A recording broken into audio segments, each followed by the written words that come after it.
पिंपरी पेंढार येथील जी घटना काल घडली ती अत्यंत गंभीर घटना आहे, मनाला वेदना देणारी घटना आहे। याच्या अगोदर देखील ज्या घटना घडल्या त्या देखील अत्यंत गंभीर घटना आहे आणि या घटनांमध्ये वारंवार त्या ठिकाणी वाढ होताना आपल्याला दिसते। आता लोकांचा उद्रेक होतोय, साहजिक आहे। ज्याच्या कुटुंबातली व्यक्ती गेली त्याला हे ज्याचं जळतं त्याला कळतं आपण म्हणतो। ज्याच्यावरती परिस्थिती बेते त्याला काय भोगावं लागतं किंवा काय परिस्थितीला सामोरं जावं लागतं हे आपण त्याची कल्पना करू सुद्धा शकत नाही। पण माझं म्हणणं असं आहे की प्रश्नाच्या आता मुळापर्यंत जाण्याची खऱ्या अर्थानं गरज आहे। या विषयाचं खरं पाहिलं तर कोणीच राजकारण करू नये आणि वन विभागाची जशी जबाबदारी आहे, मला हे मान्य आहे की वन खात्याने याच्यावर काही ज्या उपाययोजना आहेत त्या केल्या पाहिजे आणि त्याच्यामध्ये त्यांनी त्यांच्या कर्तव्यामध्ये कसूर नाही केली पाहिजे। परंतु जो वन्यजीव संरक्षक कायदा आहे, कायद्यानं त्यांचे देखील हात बांधलेले आहेत हे देखील आपण समजून घेतलं पाहिजे। आज कायद्यापेक्षा या देशामध्ये कुणीही मोठा नाही, सर्वश्रेष्ठ हा कायदा आहे आणि या कायद्यापेक्षा सरकारसुद्धा मोठं नाही किंवा लोकप्रतिनिधीसुद्धा मोठे नाहीत, आमदार खासदार मंत्री मुख्यमंत्री पंतप्रधानसुद्धा मोठे नाहीत। आणि मग जर कायदा सर्वश्रेष्ठ आहे, कायद्यावर सगळ्या गोष्टी चालतात आणि कायद्यानं जर या ठिकाणी यांचे हात बांधलेले असतील आणि हे जर कारवाई करू शकत नसतील तर हे कायदे केले कोणी? संसदेने तो वन्यजीव संरक्षण कायदा त्या ठिकाणी केलेला आहे। त्यामुळे आपण निवडून दिलेल्या खासदारांचं हे काम आहे, लोकप्रतिनिधींचं काम आहे। मी केरळसारख्या राज्याचं उदाहरण देतोय, त्या ठिकाणी हत्तींचा बंदोबस्त करण्यासाठी केरळसारखं राज्य सरकार त्या ठिकाणी वेगळा कायदा करू शकतं। आज हा भाग जर बिबट्याप्रवण क्षेत्र आहे तर याच्यासाठी राज्य सरकारने सुद्धा वेगळा कायदा करण्याची गरज आहे किंवा केंद्रातला जो कायदा आहे त्याच्यामध्ये दुरुस्ती करण्याची गरज आहे। मुळात हा विषय भलतीकडेच भरकटला जातोय। संसद हे कायदेमंडळ आहे, विधिमंडळ हे कायदेमंडळ आहे। मग आम्ही निवडून दिलेले आमदार काय करतायत, आमचे राज्यातले मंत्री आमचे वळसे पाटील काय करतायत किंवा आपण निवडून दिलेले खासदार अमोल कोल्हे काय करतायत? आज राजकारण जर पाहिलं तर एका दिवसात तुम्ही पाठे शपथविधी घेताय, रात्रीचं सेशन चालवताय, रात्रीच्या अनेक गोष्टी घडतायत, तिथं तुम्ही एवढी तत्परता दाखवताय। मग इथं लोकांचे जीव जात आहेत किंवा शेतकऱ्यांना आज शेती करणं अवघड झालं, इथल्या नागरिकांना बाहेर पडणं अवघड झालंय। मग याबाबत ही तत्परता इथले लोकप्रतिनिधी, इथले आमदार किंवा इथले खासदार का दाखवत नाही? आज इथले आमदार अतुल बेनके असतील, शिरूरचे आमदार अशोक पवार असतील किंवा खेडचे आमदार दिलीप मोहिते असतील आणि सगळ्यात महत्त्वाचं म्हणजे आमच्या आंबेगावचे सहकार मंत्री दिलीप वळसे पाटील असतील, हे काय करतात? त्यांच्या भागातील ते ज्या भागातून आज प्रतिनिधित्व करतायत त्या भागातला हा सगळ्यात गंभीर प्रश्न आहे। मग याच्याबाबत हे आमचे लोकप्रतिनिधी एवढे उदासीन का? आणि केंद्रामध्ये खासदार अमोल कोल्हे काय करतात? त्यांनी एखाद्या वेळेला प्रश्न मांडला असेल म्हणजे प्रश्न मार्गी लागला का? आम्हाला आउटपुट पाहिजे, रिझल्ट पाहिजे। आणि जर तुम्ही बनवलेले कायदे लोकांच्या मुळावर येत असतील तर ते कायदे बदलणं। वन खात्याच्या कर्मचाऱ्यांच्या नावाने नेहमी ओरड करतो, वन कर्मचाऱ्यांचं चुकतं काय? नाही, वन खात्याच्या हातामध्ये जेवढ्या गोष्टी आहेत तेवढ्या त्यांनी केल्याच पाहिजे, त्या मताशी मी सहमत आहे। कायद्याची अंमलबजावणी करणं एवढी जोखीम त्यांच्यावर आहे।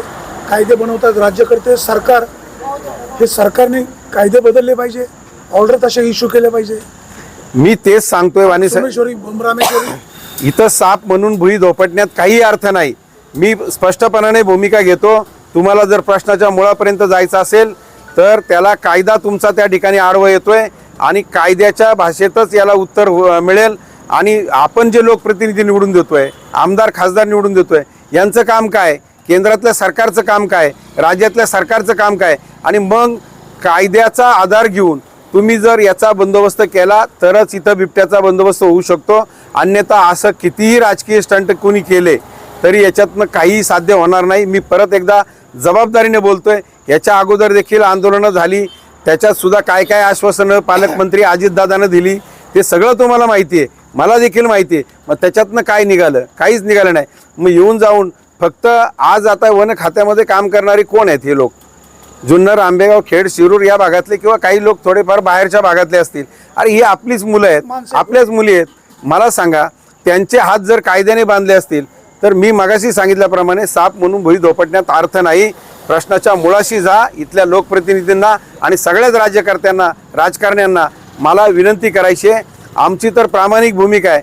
मी त्या दिवशी देखील आमचे भीमाशंकर सहकारी साखर कारखान्याचे चेअरमन बाळासाहेब बेंडे मला म्हणाले की आम्ही PIL दाखल केली, कोर्टाचे डायरेक्शन मागवतोय, कारण या ठिकाणी नसबंदीसाठी आम्ही परवानगी मागतोय कोर्टाची. ही परवानगी तुम्हाला मिळू शकत नाही. मी त्यांना देखील सांगितलं, आपल्या लोकप्रतिनिधींचं काम काय, तुम्ही कायद्यामध्ये बदल करा किंवा नव्याने कायदा करा एखादा, की जेणेकरून त्या कायद्याचा आधार घेऊन मग यांना त्या ठिकाणी ह्या बिबट्याचा बंदोबस्त करणं सोपं जाईल.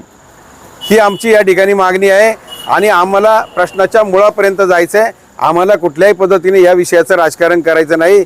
आता कोण काय करतंय मला त्याच्याबद्दल काही म्हणायचं नाही, पण लोकांमध्ये खरा मेसेज जाणं गरजेचं आहे आणि प्रश्नाच्या मुळापर्यंत जाणं गरजेचं आहे.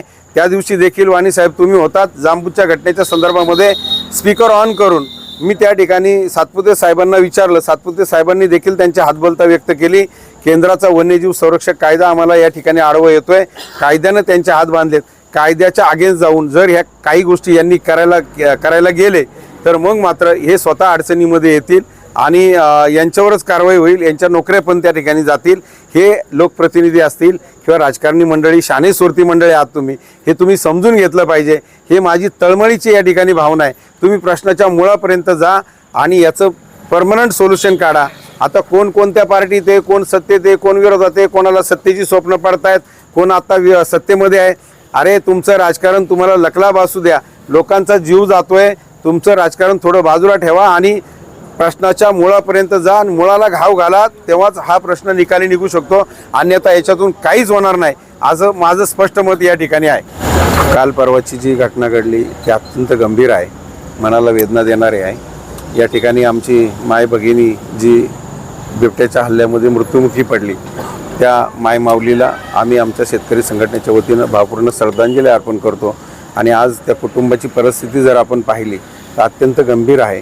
कारण एक म्हातारी माऊली त्या घरामध्ये 90 वर्षाची आहे, त्यांची सासूबाई आहे आणि आज लहान मुलं आहेत.